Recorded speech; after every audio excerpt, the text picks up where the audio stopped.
Assalamualaikum warahmatullahi wabarakatuh. Perkenalkan, nama saya Lira Sania dengan NIM 08041382429095 dari kelas Biologi A. Di sini saya akan mempresentasikan hasil kerja kelompok kami, yaitu kelompok 8 dengan judul mikrofilamen dan filamen. Nah, teman-teman sudah tahu belum apa itu mikrofilamen dan filamen? Kalau belum, sini aku kasih tahu. Mikrofilamen dan filamen adalah bagian dari sitoskeleton sel yang berperan dalam berbagai fungsi seluler seperti pergerakan, bentuk sel, dan transportasi intraseluler. Yang pertama ada mikrofilamen.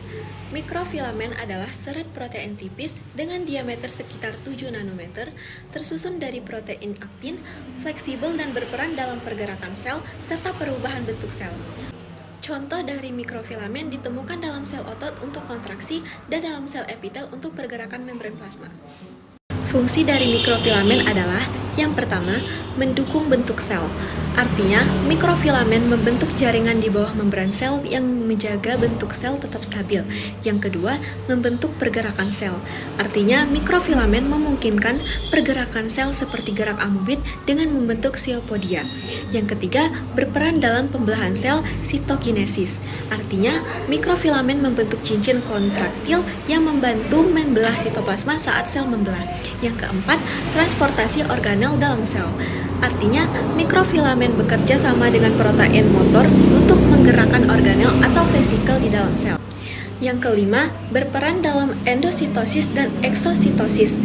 Artinya, mikrofilamen membentuk vesikel selama endositosis, yaitu proses masuknya zat ke dalam sel, dan mendorong vesikel keluar selama eksositosis, yaitu pelepasan zat dari sel.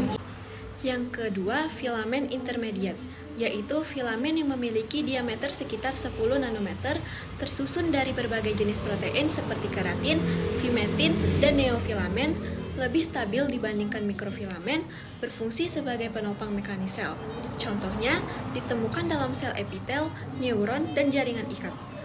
Filamen intermediat berfungsi sebagai komponen struktural utama dalam sel. Yang pertama, memberikan kekuatan mekanis pada sel. Artinya, filamen intermediat membantu sel menahan tekanan dan regangan, sehingga tidak mudah rusak akibat gaya mekanis dari luar. Yang kedua, menjaga stabilitas bentuk sel. Artinya, struktur ini berfungsi sebagai kerangka yang menjaga bentuk sel agar tetap stabil meskipun mengalami tekanan atau perubahan lingkungan. Yang ketiga, menghubungkan organel dalam sel. Artinya, filamen intermediat berperan dalam menahan dan menata organel di posisi yang tepat, sehingga distribusi organel dalam sel tetap teratur. Yang keempat, berperan dalam adesi seluler. Artinya, filamen ini membantu menghubungkan sel satu dengan sel lain melalui struktur seperti desmosom yang penting dalam membentuk jaringan yang kuat dan stabil.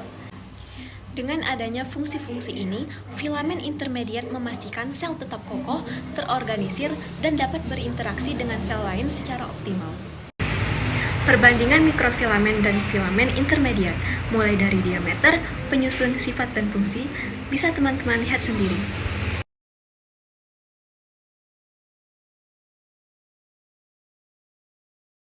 Dari presentasi yang telah saya paparkan, kesimpulan yang dapat sama-sama kita ambil yaitu yang pertama, mikrofilamen dan filamen intermediat adalah komponen yang penting dari sitoskeleton.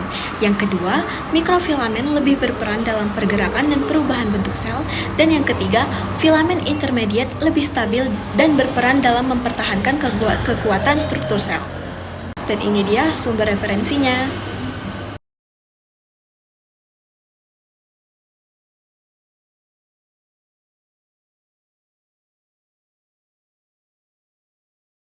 Baiklah, sekian presentasi dari saya. Saya akhiri. Wassalamualaikum warahmatullahi wabarakatuh.